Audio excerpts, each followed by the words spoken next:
Entong.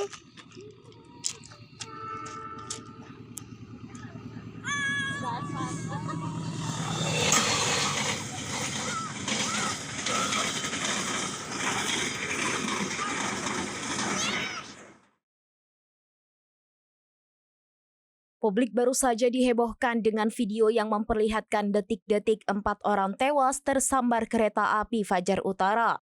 Diketahui peristiwa nahas tersebut terjadi di Karawang pada Minggu 22 September 2024.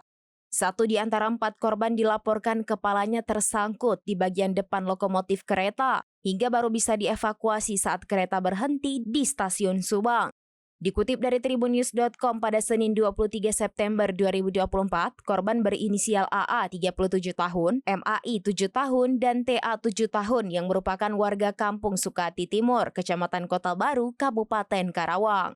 Sementara satu korban lainnya berinisial S 63 tahun yang merupakan warga Dusun Daringo. Kronologi peristiwa itu bermula saat 3 korban sedang berolahraga pagi di perumahan Ariwiga. Lantas ketiganya hendak menyeberang perlintasan rel tersebut yang dibantu oleh S. Nahas, keempat orang itu tersambar ke Fajar Utara dari arah Cirebon menuju Jakarta. Masinis pun sempat membunyikan klakson memperingatkan penyeberang jalan yang akan melintas. Sementara Kapolsek Kota Baru Ibtu Suherlan mengatakan kecelakaan maut itu terjadi sekitar pukul 7 waktu Indonesia bagian Barat. Suherlan mengatakan tubuh ketiga korban tergeletak di sekitar lokasi kejadian. Sementara satu korban kepalanya tersangkut di bagian depan lokomotif kereta.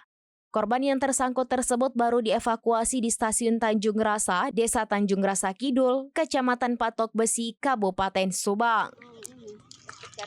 Entong.